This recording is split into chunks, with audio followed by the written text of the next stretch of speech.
Ya, voy a repetir, ¿ya? Vamos a empezar. Bueno, decía que hoy vamos a tocar dos temas de cirugía neonatal, gracias por avisar, ¿no? Ya, uno es hernia diafragmática congénita y el otro enterocolitis necrotizante del recién nacido. Ya, la hernia diafragmática es una malformación, sabemos, una malformación congénita, bueno, hay un defecto en el diafragma a través del cual todas las vísceras abdominales migran hacia el tórax durante la vida fetal, ¿no? ¿Qué es lo que principalmente mira? Bueno, el intestino delgado, el intestino grueso, puede estar el estómago, el vaso, muchas veces el hígado también, ¿no? Lo vamos a ver más adelante, es más frecuente en el lado izquierdo, ¿ya? ¿Y qué es lo que causa que todas estas vísceras estén en el tórax? Pues que el pulmón del lado afectado no se desarrolla adecuadamente, ¿ya? Es un pulmón hipoplásico, ¿ya? Es un pulmón pequeñito, y bueno, por este efecto mecánico, el mediastino y la tráquea se van a desviar hacia el lado contralateral, ¿ya? En cuanto a la anatomía del diafragma, tenemos 4 componentes fibromusculares y 3 hiatos.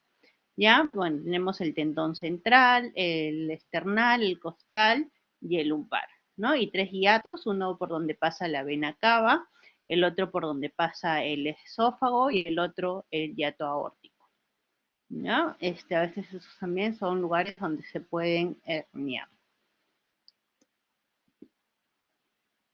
Toda la epidemiología, bueno, es muy variable, se puede presentar en uno de cada 2.000 a uno de cada 5.000 recién nacidos vivos, ¿ya? Hay cierta predisposición genética.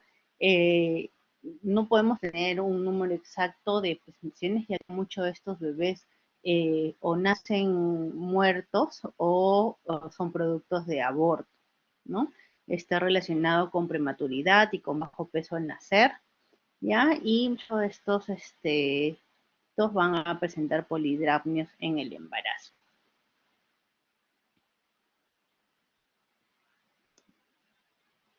¿No? Les dije lo más frecuente, tenemos dos, ¿no? Las anteriores, que son las hernias de Morgani, y las posteriores, que son las hernias de Bogdaleg, ¿ya? La más frecuente es la hernia de Bogdaleg en el lado izquierdo, ¿ya? La posterolateral izquierda, ¿ya? Que afecta más o menos un 85 a 95% de los casos, ¿ya? Puede un 15% en el lado derecho y en un 5% de los casos es bilateral, ¿no? Cuando son bilaterales son bastante raras y tienen peor pronóstico. ¿No? Y bueno, también tenemos las hernias de Morgani, que son anteriores, ¿ya? Son mucho menos frecuentes, es un 6% de todos los defectos diafragmáticos congénitos, ¿ya? Y usualmente las hernias de Morgani, ¿no? Anteriores, dan una sintomatología mucho más leve, ¿ya? Por eso muchos de estos casos no se diagnostican en etapa neonatal, sino ya de lactantes, ¿no? Porque presentan eh, infecciones respiratorias a repetición o síntomas gastrointestinales, ¿no? Se les hace una radiografía control y se encuentra esta hernia, ¿no? Las de Morgani.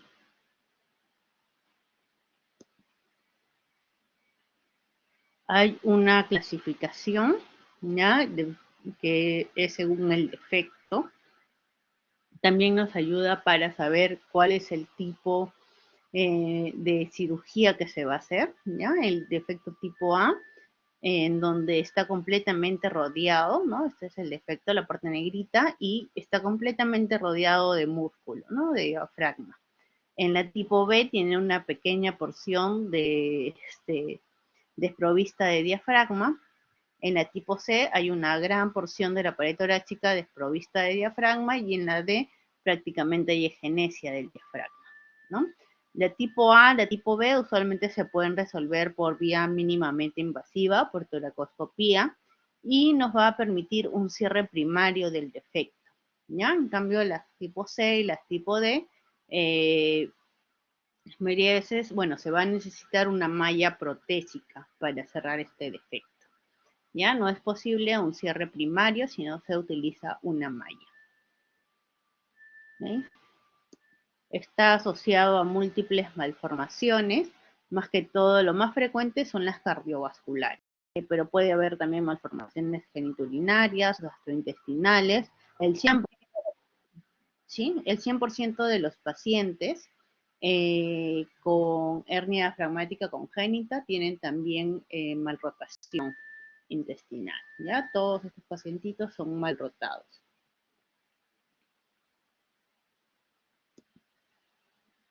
Algo que tenemos que tener en cuenta en estos pacientes es la hipertensión pulmonar, ¿ya?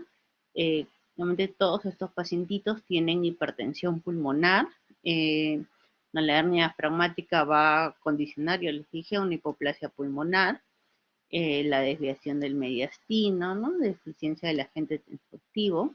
Muchos de estos son partos pretérminos, hay que siempre tener en cuenta que en estos pacientitos hay que aplicarles en la etapa, bueno, fetal, ¿no? Es la maduración pulmonar, ¿ya? La hipoplasia pulmonar lleva a disminución del número de alveolos, tejido intersticial engrosado, ya se engrosa la adventicia, todo, y conlleva hipoxemia, hipercapnia y acidosis. Todo esto lleva a una vasoconstricción arterial pulmonar que va a ocasionar la hipertensión pulmonar, ¿ya? Y es todo un, digamos, es un círculo vicioso, ¿ya? En los pacientitos, para operarlos, hay que tener controlada la hipertensión pulmonar, ¿ya? No podemos operar a un paciente si es que tiene signos de hipertensión pulmonar, ¿no? No es una emergencia estas cirugías, es más, hay que escoger bien el momento en el que se deben operar, ¿no? Y esto es cuando la hipertensión pulmonar esté controlada, ¿no? En, En cuanto al diagnóstico, la ecografía obstétrica es suficiente, una bien hecha, en realidad nos diagnostica prácticamente el 100% de los casos desde la semana 20 de gestación. Es importante que nos refieran si está o no el hígado en el tórax, porque la presencia de hígado en el tórax es un signo de mal pronóstico, ¿ya? No la, el estándar sería la resonancia magnética, pero no más que todo para definir bien qué vísceras están herniadas, si está el hígado o no, y para diferenciarlo de otras malformaciones, ¿no? Por ejemplo, si nos parece algún quiste pulmonar o indentación, ¿no? Entonces, en esos casos se pueden pedir resonancias, pero no quiere decir que a todos los pacientes hay que hacerles resonancia, ¿no? Bueno, a las gestantes. Ya lo que sí nos ayuda con los valores del volumen pulmonar, ¿no? Si es que es menor a 40%, es un indicador de hipoplasia pulmonar. Tenemos, ¿no? Lo que hace usualmente la hernia fragmática, ¿no? Acá tenemos el hígado elevado, vísceras, ¿ya? Dentro del tórax, intestino delgado, debe haber intestino grueso también. Entonces presiona el pulmoncito y no lo deja desarrollarse, ¿no? Nace hipoplásico y la tráquea se va hacia el otro lado, igual que el mediastino.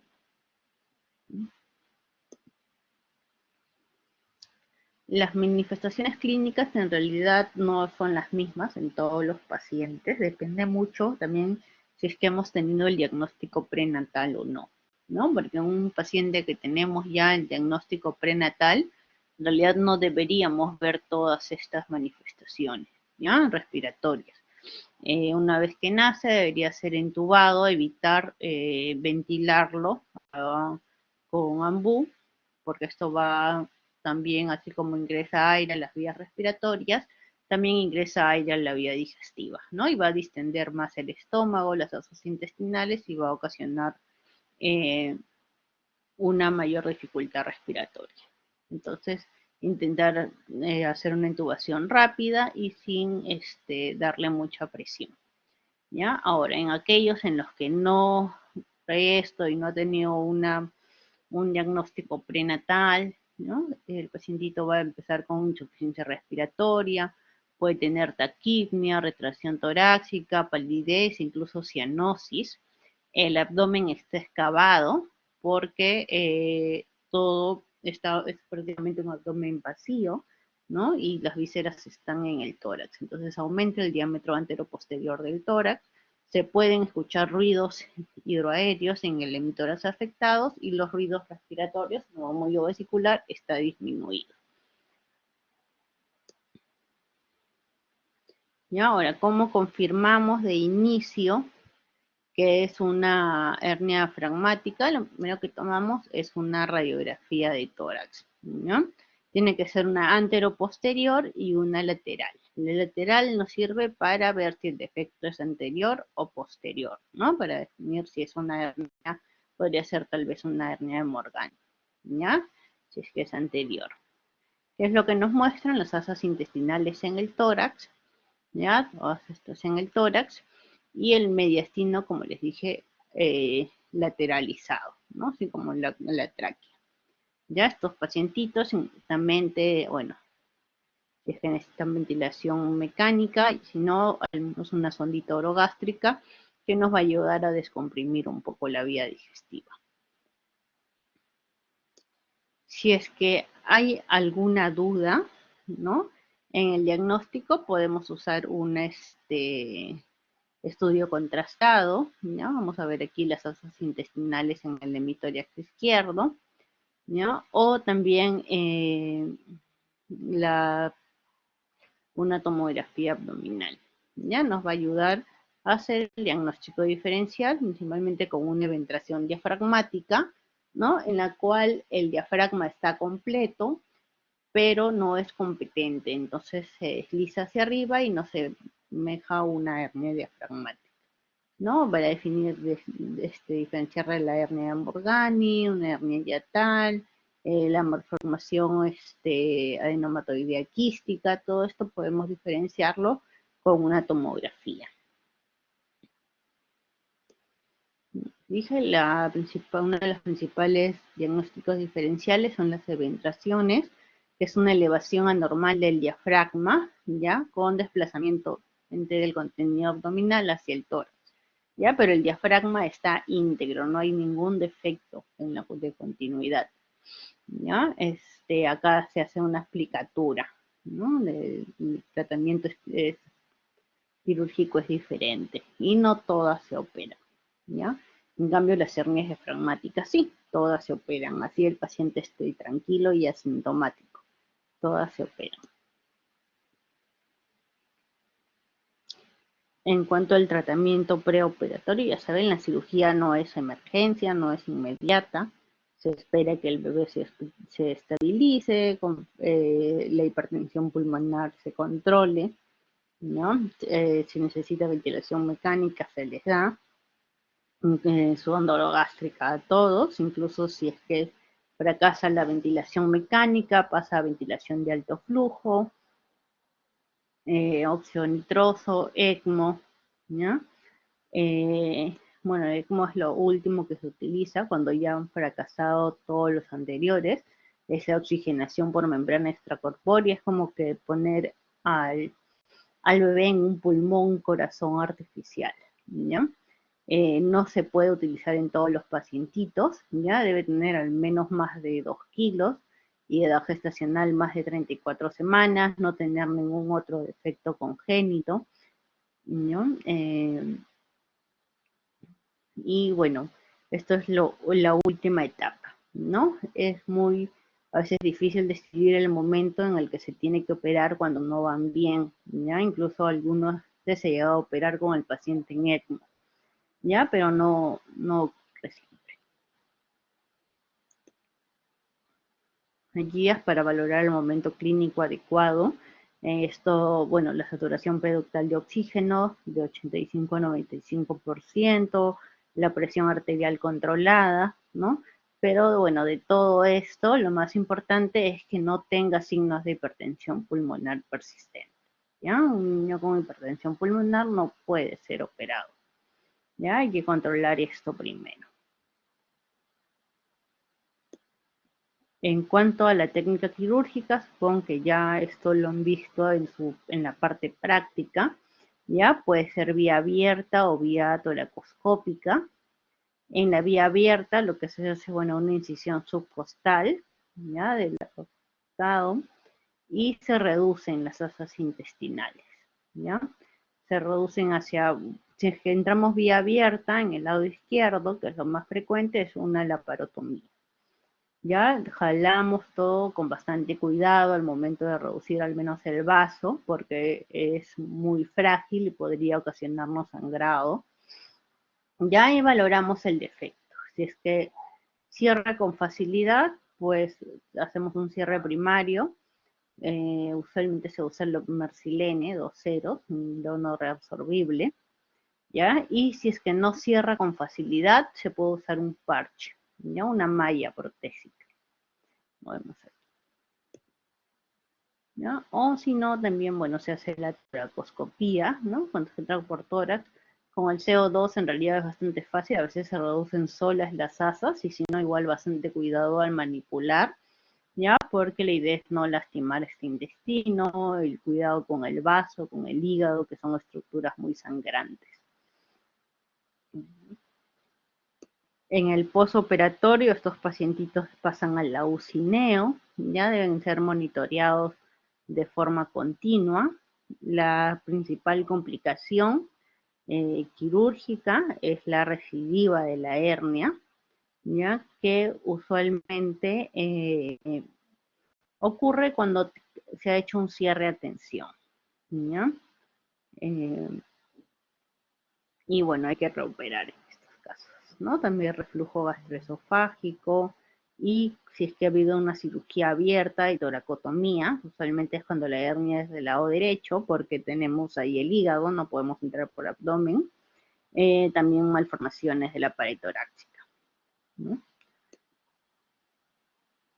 Ahora, también tenemos lo que es la terapia fetal, ¿ya? Bueno, el procedimiento se llama feto, ¿no? Que es la obstrucción de la tráquea en la vía bueno, prenatal. Solo es para los pacientitos que tienen un mal pronóstico, ¿ya? Que desde la etapa fetal sabemos que, bueno, estos pacientitos van a nacer y van a fallecer, ¿ya? No, si el paciente vemos que el grado de hipoplasia pulmonar no es muy severo, entonces se espera a que nazcan y se tratan de la manera convencional.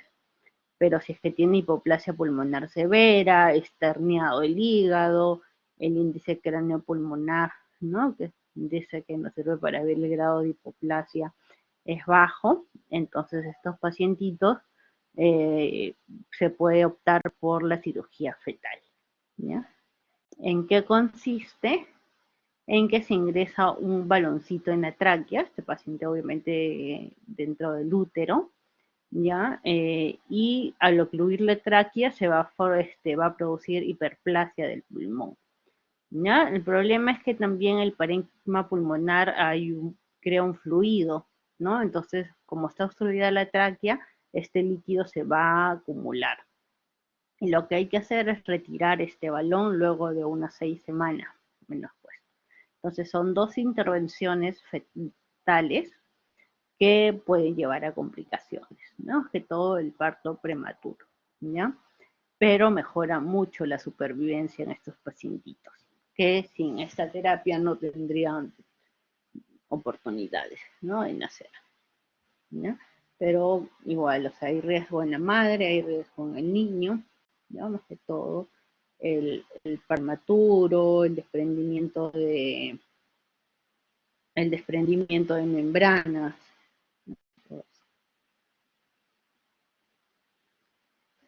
Bueno, eso es todo con lo de hernia diafragmática. No sé si tienen alguna, alguna duda, alguna pregunta o algún aporte, algo extra que hayan leído.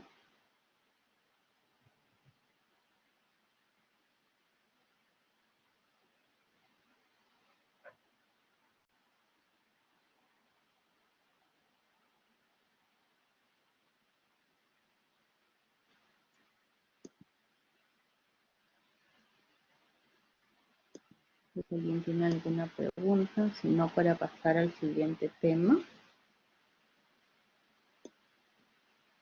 Bueno, espero que les haya quedado claro. Igual cualquier duda la pueden hacer cada uno, si es que luego tienen alguna duda en sus grupos de práctica. ¿Ya? Bueno, vamos a empezar el tema de enterocolitis necrotizante. Bueno, la mayoría de pacientitos son así, como los ven aquí, ¿no? Bastante prematuros, ¿no? Bastante prematuritos, son prematuros extremos, ¿ya? Es un, bueno, norma clínico quirúrgico, por algunos resuelven solo con tratamiento médico y otros necesitan la operación. La causa es multifactorial, ¿ya? Puede haber inflamación, hay inflamación del intestino que puede llegar incluso hasta necrosis del mismo, ¿ya? Es una respuesta exagerada a algún estímulo, ¿no? Y afecta especialmente al prematuro de muy bajo peso. ¿Ya? Hay definitivamente ahora mayor sobrevida gracias a los avances en los cuidados intensivos neonatales. ¿Okay? La incidencia es de 1 en cada 1000 recién nacidos vivos, pero si solamente contamos los recién nacidos de muy bajo peso, pueden llegar incluso a 10 de cada 100. ¿Ya? El 90% de estos pacientes son prematuros, ¿ya? Un 10% nada más son pacientes a término. Y bueno, la incidencia es inversamente proporcional a la edad gestacional y al peso de nacimiento. O sea, menor edad gestacional y menor peso de nacimiento, hay mayor riesgo de desarrollar enterocolitis necrotizante. ¿Ya? Hay diversos factores predisponentes, todos estos relacionados con algún grado de hipoxia. ¿Ya? Los bajos, los cardiópatas, todo. La mortalidad es alta, en realidad llega un 30%, e incluso en los pacientes que han sido operados puede llegar hasta un 50%. ¿Ya? La etiología, como les dije, es multifactorial, tiene mucho que ver la prematuridad, la alimentación, ¿ya? Y una colonización bacteriana normal.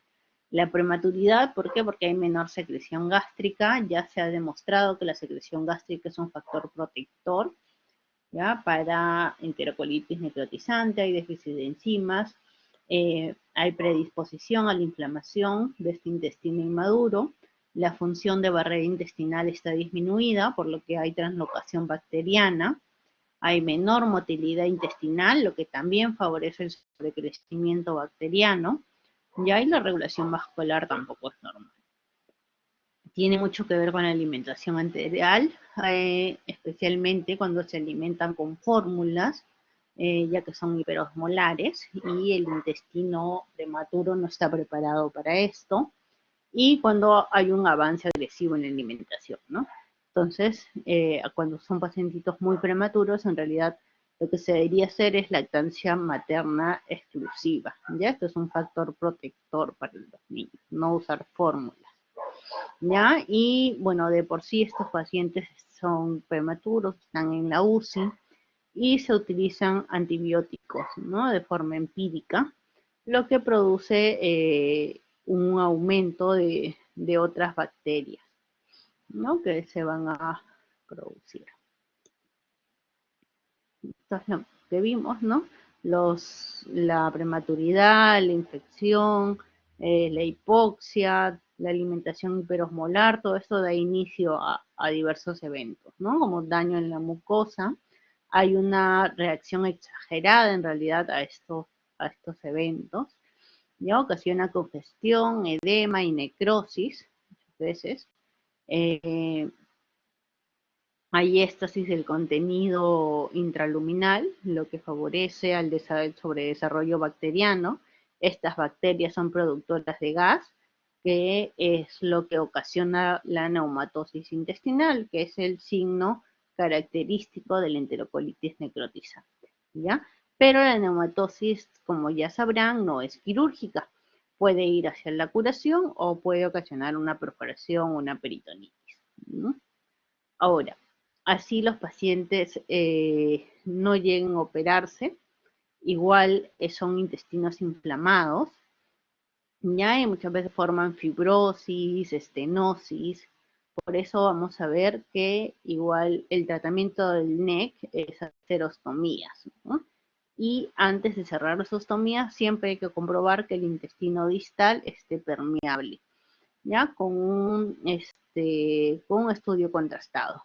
Porque así no lo hayamos operado esta parte distal, puede, como producto de la inflamación, haberse estenosado. Esta es la clasificación de Bell modificada. Ya tenemos tres estadios. El estadio de sospecha de NEC, donde es básicamente un hilio, no más. El NEC definida, donde lo que nos define NEC es la neumatosis intestinal en el 2A. ¿Ya? Ahí ya distensión, no toleran la vía oral, residuo bilioso, ausencia de ruidos intestinales, ¿ya? Y en la 2B ya podemos ver inflamación de la pared, ¿no? Cambios de coloración de la pared, hay portograma aéreo, ¿no? El gas en la porta. Entonces ya desde la 2B hay signos indirectos de cirugía, ¿no? Signos relativos. Ya en el estadio 3, mientras más va avanzando el estadio, el paciente se va descompensando, ¿no? Hay hipotensión, acidosis, neutropenia, ya hay signos francos de peritonitis, ¿ya? Y en la 3B encontramos neumoperitoneo en la radiografía, que es una indicación, ¿ya? Es la única indicación absoluta, ver neumoperitoneo que nos evidencia una perforación intestinal. En cuanto al cuadro clínico, en la parte sistémica, hay inestabilidad térmica, dificultad respiratoria, estos pacientitos están en ventilación mecánica, hay acidosis, inestabilidad de la glucosa, mal perfundidos, chocados, porque muchos de estos niños inician inotrópicos, hay alteración de la coagulación, ¿ya? Y en la parte gastrointestinal están distendidos, aquí ven esta barriguita, ¿no? Distendida, residuo gástrico bilioso, a veces vomitan a pesar de la sonda orogástrica, abdomen tenso, sangre oculta en heces, se puede palpar una masa abdominal, ya hay cambios de coloración en la pared, como vemos aquí, ¿no? ¿Por qué palpamos una masa? Porque se perfora el intestino y los demás intestinos van a bloquear esta perforación. Entonces se adhieren y se palpa una masita. ¿Ya? La enterocolitis nos afecta a todos los sistemas. Entonces hay que pedir controles de todo, ¿no? En parte hemodinámica, en realidad muchas veces requieren hasta inotrópicos, ventilación mecánica, altera los electrolitos, hay que estar, ¿no? La parte metabólica, la glucosa, el calcio, la urea, todo afecta, también a veces pueden llegar a falla renal, insuficiencia hepática, ya hay que manejar el dolor. En la parte hematológica se altera el perfil de coagulación, necesitan hacer transfusiones de plasma, eh, de plaquetas, ¿ya? La mayoría de estos pacientitos hacen trombocitopenia, ¿ya? Y bueno, infección, la parte infecciosa. Dije, en laboratorio no hay un examen que nos vaya a diagnosticar enterocolitis, ¿no? Lo que tenemos que hacer es unidad clínica. Y bueno, si vemos la neumatosis ya, ¿no? Obviamente es una enterocolitis. Ya, pero en estos pacientes tiende a haber neutropenia y trombocitopenia, ¿no? La trombocitopenia, prácticamente el 90% de pacientes tienen trombocitopenia. Decía mi grupo, si la trombocitopenia es persistente, usualmente es un signo de mal pronóstico, ¿no? Alteraciones de perfil de coagulación, alteraciones de los electrolitos, de la glucosa. ¿No? En las radiografías, realmente esto es hilio, ¿no? Nada más edema de asas, un poquito de dilatación de asas, pero nada más. Sería como que una sospecha de NEC, ¿no? Si es que el laboratorio nos apoya, ¿no? Este signo de doble pared es la neumatosis. A veces lo vemos en diversas partes y esto es lo que nos confirma enterocolitis, ¿no? También, bueno, la presencia de gas en la vena porta igual, ¿no? Un portograma aéreo, ya que es una indicación relativa también de cirugía, ¿ya? Es muy difícil en realidad decidir a veces en qué momento operar a estos pacientes, ¿ya? Porque se deben operar cuando ya hay un segmento necrótico o perforado, ¿ya? Y a veces no todas, bueno, no todas las perforaciones intestinales hacen neumoperitoneo. Cuando tenemos el neumoperitoneo es muy fácil decidirlo, ¿no? Pero a veces no hay neumoperitoneo, como en estos pacientes, por ejemplo, ¿no? Ya teníamos esta plaquita, el siguiente, 2 días después ya hay un silencio abdominal, no hay neumoperitoneo, ¿no? Pero si el paciente va mal clínicamente, ¿no? Entonces tenemos un abdomen distendido, peritoneal, con cambios de coloración, a veces hay que decidir operar, así no haya neumoperitoneo, ¿no? Y lo que se encontró en la cirugía fue un colon derecho todo necrótico, ¿ya? Entonces, ten en cuenta, no siempre vamos a tener el neumoperitoneo, ¿ya? Acá sí, por ejemplo, ¿no? Neumoperitoneo evidente, este pacientito debe operarse. Igual aquí, ¿no?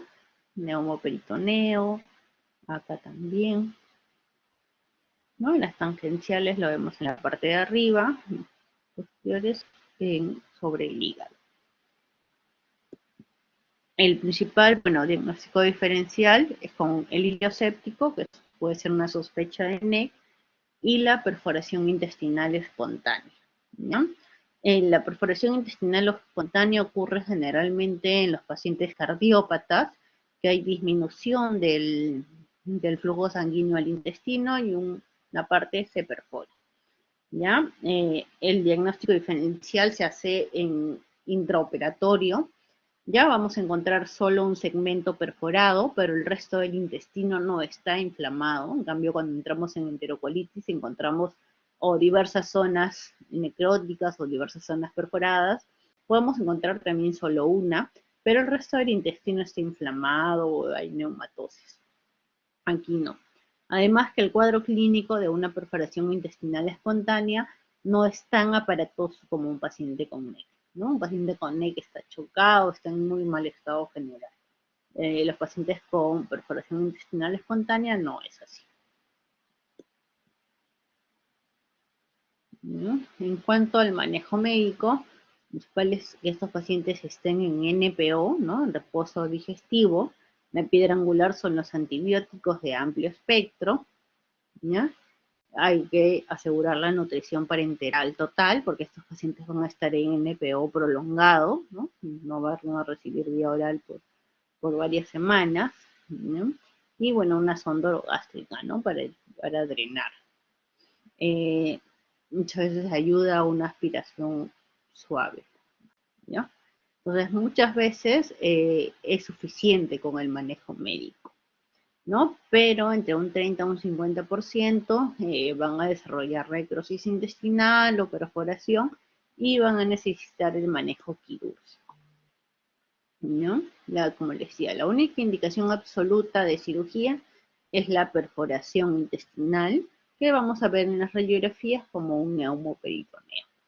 Indicaciones relativas, un asa fija, ¿no? Que tomamos varias placas y siempre está ahí un asa fija, distendida, una masa palpable, cambios de coloración en la pared, gas en la vena porta o falla el tratamiento médico. O sea que por más que estén con inotrópicos, con antibióticos, con transfusiones, el paciente sigue yendo mal, ¿no? Entonces es porque algo está pasando y tal vez por eso que no lo estamos haciendo en la radiografía.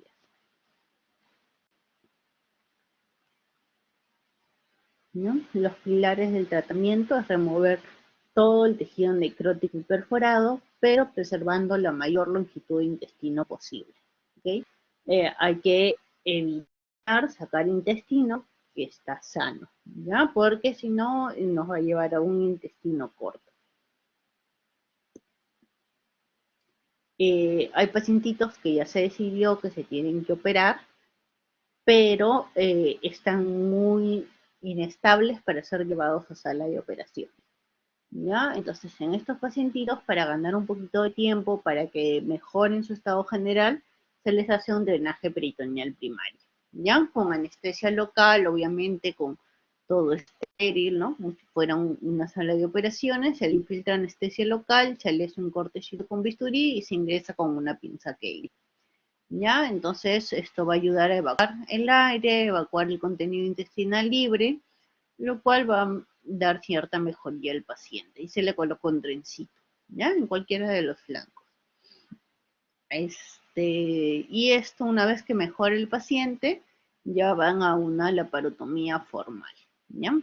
Hay reportes de pacientes en los que no ha sido necesario luego llevarlos a la cirugía, ¿ya? Que se ha bloqueado la perforación, pero en realidad no fue creado para eso, ¿ya? Ideal es ponerlos el drenaje y luego operarlos. El tipo de cirugía en realidad no hay una sola.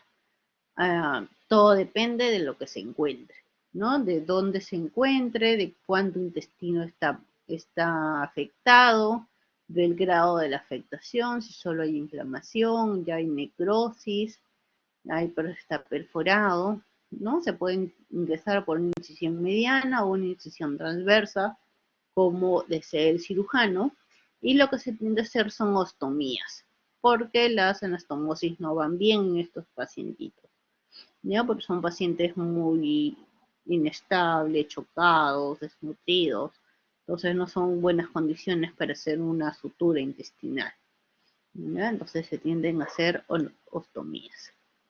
Vemos lo que es el NEC focal, donde solo hay un segmento intestinal necrosado o perforado, NEC multifocal, donde más del 50% del intestino está viable, pero tenemos, ¿no? Múltiples podemos tener, ¿no? Un segmento necrosado y luego un segmento sano, otra vez segmentos necrosados, segmentos sanos y así, ¿no? Segmentos necrosados, segmentos sanos. Y el pan intestinal, donde menos del 25% del intestino está viable. ¿Ya? Entonces, vamos a ver, por ejemplo, este de acá es un NEC focal, ¿no? Acá es fácil la guía, sacamos la parte que está perforada, esta es la perforación, y se hace ostomías, ¿ya? Se ostomiza.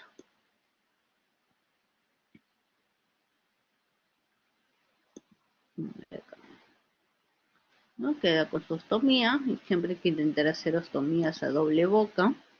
Cuando tenemos el multifocal, miren acá tenemos, ¿no? Intestino necrosado, necrosado, y en medio de estos intestino sano.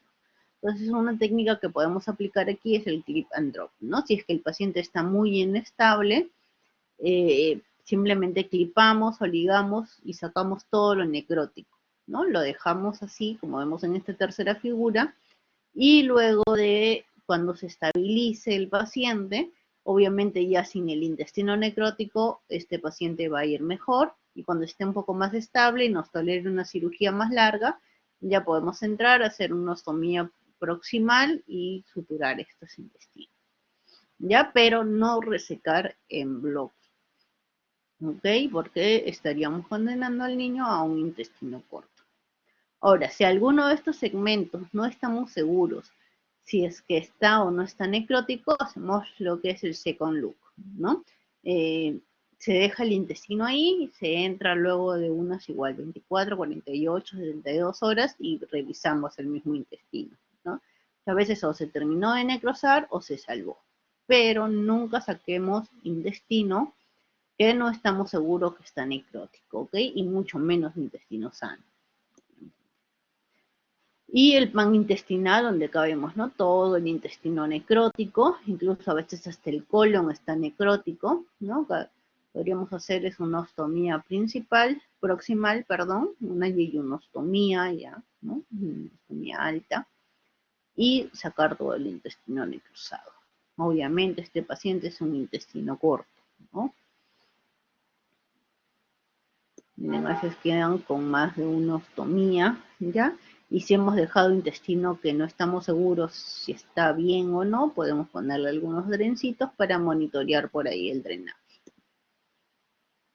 ¿no? son los pacientitos clásicos, ¿no? Bastante prematuritos con sus ostomías, tiene acá sus hernias bilaterales, que las hernias inguinales también son más frecuentes en los pacientes con prematuridad, ¿no? La mortalidad es alta, puede llegar hasta el 50%, y esas ostomías se cierran generalmente más o menos a las 6 semanas, que es cuando ya pasó el proceso inflamatorio. Ya sus exámenes están normales, ¿ya? Y se va a cerrar. Pero antes de cerrar estas ostomías, hay que hacerle un contrastado por el distal, ¿no? El proximal sabemos que está permeable porque está funcionando, ¿no? Pero el distal no sabemos. Entonces le pasamos contraste por aquí y debe ir hasta el recto, ¿no? Hasta el colon. ¿Por qué? Porque ese segmento puede tener estenosis, ¿ya? Las zonas más frecuentes que se perforan más frecuentemente es el ilion distal, el ilion terminal. Pero las estenosis ocurren más que todo en el colon izquierdo, ¿ya? Por ejemplo, acá tenemos una estenosis de colon sigmoides. Entonces, si es que cerramos nosotros nuestra iliostomía y no hemos resuelto esto, va a ser como una obstrucción y el paciente va a ir mal, ¿ya? Entonces, tener mucho cuidado con eso, ¿ya? Y bueno, las complicaciones de las ostomías, ¿no? Como todos pacientes puede prolapsarse, haber estenosis, retracciones, ¿ya? Y en estos pacientes, que todo cuando son ostomías muy altas y ayunostomías, el flujo por las ostomías tiene que ser alto, lo que ocasiona alteraciones hidroelectrolíticas. Entonces, incluso cuando a veces ya no pueden manejar bien esto los neonatólogos, tenemos que cerrar la ostomía algo precoz, ¿no? Como le digo, generalmente esperamos al menos 6 semanas, pero a veces no se puede manejar, es demasiado el flujo, ocasiona lesiones periostomales, no ganan peso, ¿no? Entonces estas son cositas que nos obligan a cerrar las ostomías precozmente, ¿ya? Sino esperar que se estabilice. Bueno, es todo, no sé si hay alguna pregunta del tema.